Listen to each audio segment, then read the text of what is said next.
नमस्कार दोस्तों, स्वागत है विनोद राज चैनल में। दोस्तों, आज हम कक्षा 12वीं के पाठ्यक्रम में सम्मिलित महत्वपूर्ण अलंकारों का संकलन लेकर आए हैं जो एमपी बोर्ड में सम्मिलित है। तो उससे पहले देखेंगे कि अलंकार क्या है, अलंकार के कितने प्रकार होते हैं, कौन कौन से महत्वपूर्ण अलंकार को पढ़ना है, यही देखेंगे। तो देखते हैं। अलंकार। अलंकार अलंकृत अलंकारा, अलम अर्थात भूषण। अलंकार अल धातु से बना है जिसका अर्थ होता है भूषण करना या सजाना या संवारना। फिर अलंकारोत इति अलंकारा, अर्थात जो अलंकृत करता है वही अलंकार है।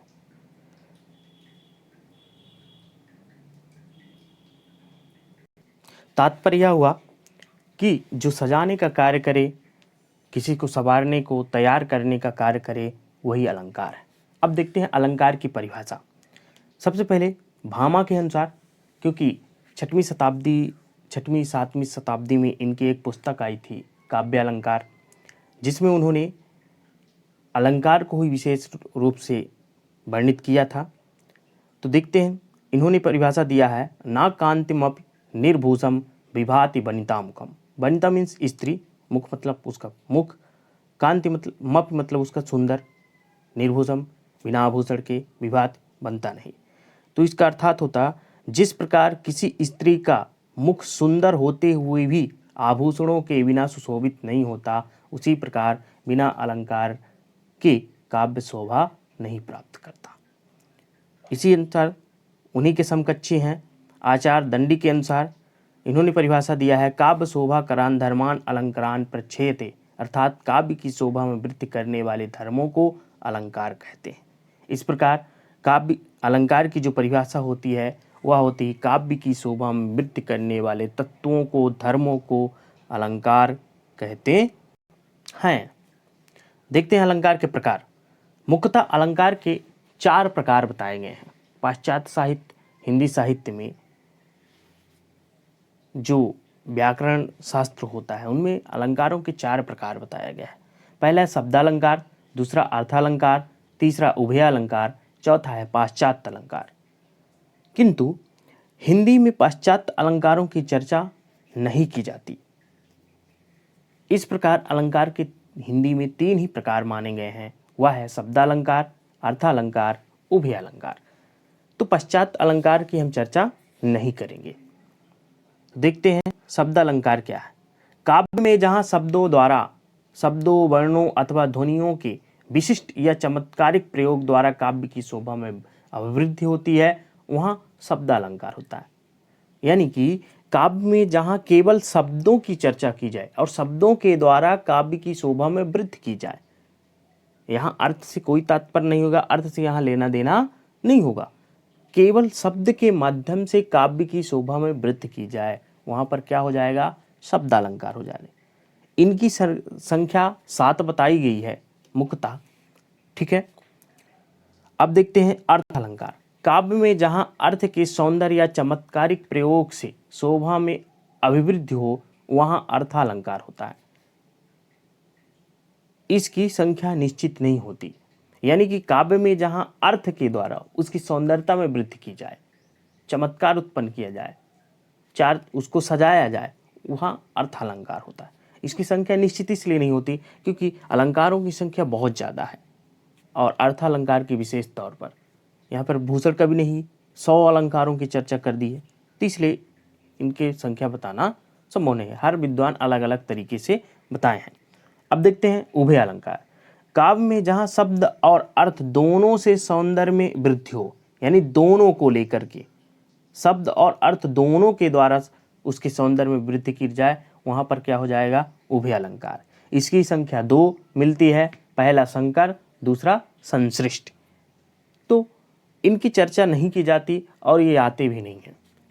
अब देखते हैं कक्षा 12वीं के पाठ्यक्रम में सम्मिलित प्रमुख अलंकार एमपी बोर्ड से लिया गया है। ये पहला है एमक। आपके पाठ्यक्रम में है एमक अलंकार। तो देखते हैं एमक है क्या।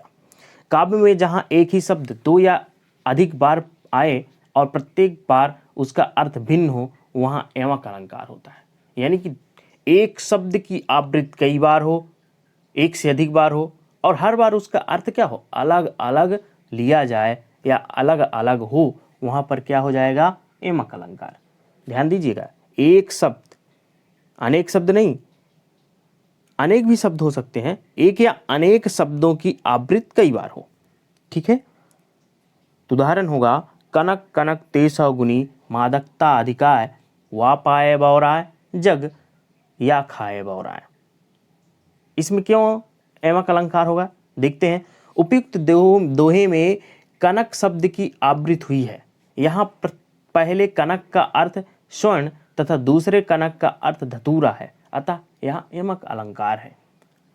एक और उदाहरण से देखते हैं। तीन वेर खाती ते वे तीन वेर खाती हैं। ये भूषण की पंक्ति है और ये मुगल रानियों का वर्णन कर रहे हैं कि तीन वेर खाती थी, जो पहले तीन बेर, बेर का मतलब यहाँ हो गया कई बार, जो महलों में पहले तीन तीन बार खाती थी, वो अब कि छत्रसाल के डर से तीन वेर खाती हैं। यानी तीन जो तीन बैर होती है जंगलों में पाई जाती है, अब उसको खा करके रहती हैं। तो यहाँ पर एवक अलंकार है। नेक्स्ट इसी का उदाहरण एक देख लेते हैं।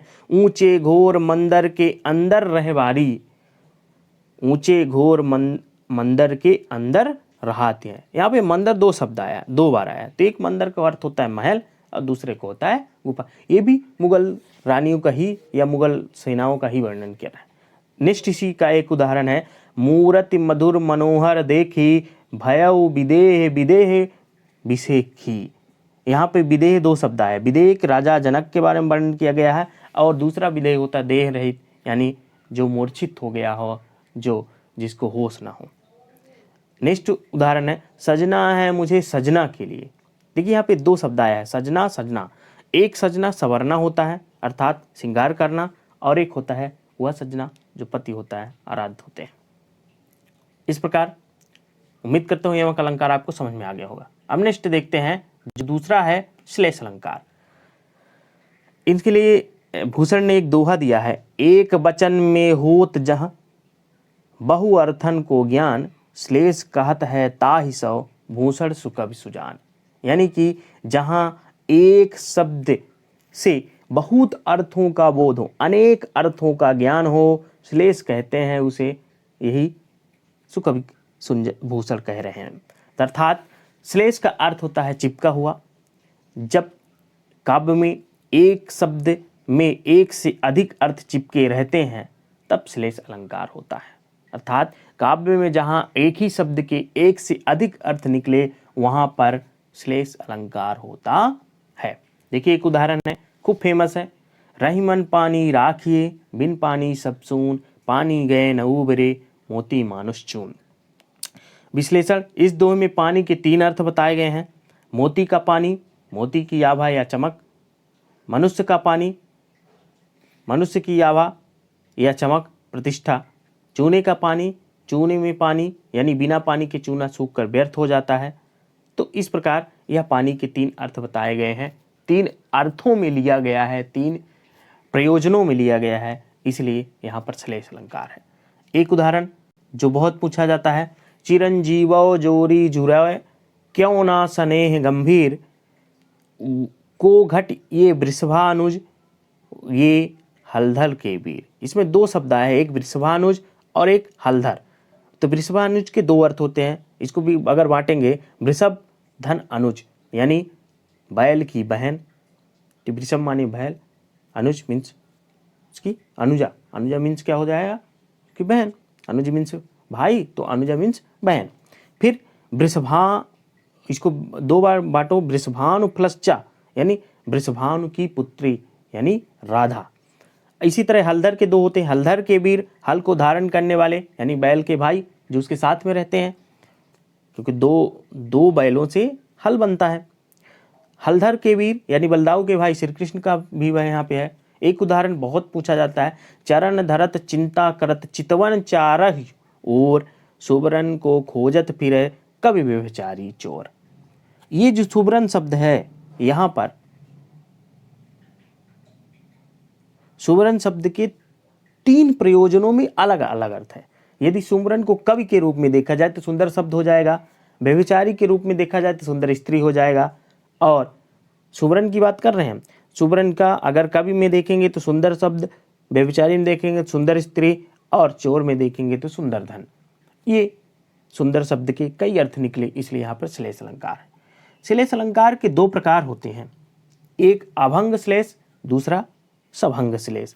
अभंग, जहाँ किसी शब्द को तोड़े बिना उसके एक से अधिक अर्थ निकाला जाए, वहाँ अभंग श्लेष होता है। इसके लिए उदाहरण आपका जस्ट ऊपर जो दिया है 3 नंबर वाला, चरणधर चिंता करत, ये लागू होगा, ठीक है, क्योंकि यहाँ पे हम तोड़ नहीं रहे हैं।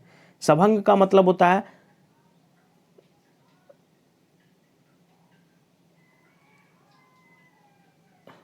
सभंग मीन्स जहां किसी शब्द को तोड़कर उसके एक से अधिक अर्थ निकाले जाए, वहां सभंग श्लेष होगा। इसके लिए उदाहरण नंबर 2 लागू होगा, वृषभानु वाला। तो अभंग श्लेष को वक्रोक्ति अलंकार भी कहा जाता है, जो कि 10वीं के पाठ्यक्रम में सम्मिलित भी है। अगला जो आपका अलंकार है वह है ब्याज स्तुति। इसकी परिभाषा देखते हैं, ब्याज स्तुति। अब इसको बांट दें, अगर ब्याज प्लस स्तुति, ब्याज मीन्स होता है बुराई करना या उसकी गुण दोषों को निकालना, स्तुति मतलब उसकी वंदना करना या गुण बताना। तो जैसा कि शब्द से ही होता है, देखने में लगे क्या करें बुराई, लेकिन वास्तविकता क्या हो उसकी अच्छाई को बताना। परिभाषा देख लेते हैं, जिस वर्णन में देखने में तो निंदा सी प्रतीत होती है, पर वास्तव में उसके विपरीत स्तुति का तात्पर्य हो, उसे ब्याज स्तुति अलंकार कहते हैं। अर्थात ब्याज अर्थात बहाने, स्तुति मतलब यानी प्रशंसा। उदाहरण देखते हैं, जमुना तुम अविवेकिनी कौन लियो यह ढंग, पापिन सौ निज बंधु को मान करावत भंग। कह रहे जमुना तुम कौन अविवेकिनी, उसको अविवेकिनी कह दिया, उसकी निंदा कर रहा है। कौन लियो यह, एक ऐसा तुम ढंग ले लिए हो जो अविवेक जैसे है, एक मूर्खतापूर्ण है। लेकिन उसके बात क्या कह रहे हैं, पापिन सौ निज बंधु को मान करावती भंग, यानी आप पापियों के भी क्या कर देते हैं, पुण्य कर देती है। अगर आपका स्नान कोई कर ले तो पापी भी है, उनका पाप धुल जाता है। यानी एक तरफ निंदा लग रहा है, अविवेक बता रहा है, लेकिन उसके विपरीत उसको गुण का भी वर्णन कर रहा है। इसलिए यहाँ पर कौन सा अलंकार होगा, ब्याज स्तुति। एक इसका जो है, गंगा क्यों टेढ़ी चलती हो दुष्टों को शिव कर देती हो, यानी गंगा टेढ़ी मेढ़ी चल रही है, वहाँ पे उसकी बुराई लग रही है, लेकिन दुष्टों को, जो दुष्ट होते हैं पापी होते हैं, उनको भी आप पवित्र कर देती हो, महान बना देती हो। तो इस तरह ये है। अब अगला जो है ब्याज निंदा, इसकी परिभाषा होगा, जिस वर्णन में देखने में स्थित प्रतीत हो पर वास्तव में उसके विपरीत उसमें निंदा का तात्पर्य हो, उसे ब्याज निंदा अलंकार। सेम उल्टा, ब्याज निंदा, ठीक है, ब्याज स्थित ब्याज निंदा। जिस वर्णन में देखने में स्थित प्रतीत हो पर वास्तव में हम उसका विपरीत क्या कर रहे हैं, निंदा कर रहे हैं, उसकी बुराई कर रहे हो, वहां पर ब्याज निंदा अलंकार होगा। उदाहरण देखते हैं, नाक कान बिनु भगिनी तिहारी, क्षमा कीन तुम धर्म विचारी, लाजवंत तुम सहज स्वभाव, निज गुण निज मुख कहसी नकाऊ। इसका देखिए विश्लेषण, हनुमान जी के इस कथन से स्तुति सी प्रतीत होती है, पर यथार्थ में इसमें कायर और निर्लज्ज होने का तात्पर्य निकलता है, जिसमें निंदा होती है। यानी कि कथन इस तरह लगते हैं उनकी बहुत बड़ाई कर रहे हैं, लेकिन उसकी कायरता का वर्णन कर रहा है, निर्लज्जता का वर्णन कर रहा है। एक उदाहरण और है, राम साधु तुम साधु सुजाना, राम बात भली मैं पहचाना। इस तरह ये याद कर सकते हैं आप। अगला जो आपका है 5वां, अन्योक्ति अलंकार। काव्य में जहां अप्रस्तुत के वर्णन के द्वारा प्रस्तुत का वर्णन या विरोध करा जाए। अन्य प्लस युक्ति, देखिए इसको बांट दें, अन्य प्लस युक्त। अन्य मतलब दूसरों के माध्यम से, युक्ति मतलब अपनी कथन को कहलाना, अपनी बात को बतलवाना। तो देखिए काव्य में जहाँ अप्रस्तुत के वर्णन के द्वारा प्रस्तुत का वर्णन या बोध कराया जाए, अर्थात जहाँ किसी अन्य व्यक्ति या वस्तु को लक्ष्य में रखकर कोई बात किसी दूसरे के लिए कही जाए, वहाँ अन्योक्ति अलंकार होता है। उदाहरण के लिए, नहीं पराग नहीं मधुर मधु, नहीं विकास इहि काल, अली कली ही सौ बंध्यो, आगे कौन हवार। इसको देखिए, इसमें कली और भंवरे के माध्यम से नवविवाहिता राजा जयसिंह को कर्तव्य निष्ठा की प्रेरणा दी गई है, कली के माध्यम से। इसका एक और उदाहरण देखिए जो ज़्यादा फेमस है, बच्चों को याद भी रहता है। माली आवत देख कर कलियन करी पुकार, फूले फूले चुन लिए काल है हमारी बार। विभावना अलंकार, निष्ठ जौन है विभावना। परिभाषा देखते हैं, जहां कारण के बिना या कारण के विपरीत कार्य की उत्पत्ति का वर्णन किया जाए वहां विभावना अलंकार होता है। उदाहरण के लिए, बिनु पद चले सुने बिनु काना, कर बिनु कर्म करे विधिनाना, आनन रहित सकल रस भोगी, बिनु बानी बख्तावर जोगी। विश्लेषण, यहाँ चलना सुनना करना और खाना ये सब बिना पैर हाथ कान और मुंह के वर्णित हो रहा है, यानी कि बिना कार्य किए ही हमारा कार्य हो जाए, कोई कारण न हो फिर भी हमारा कार्य संपन्न हो जाए।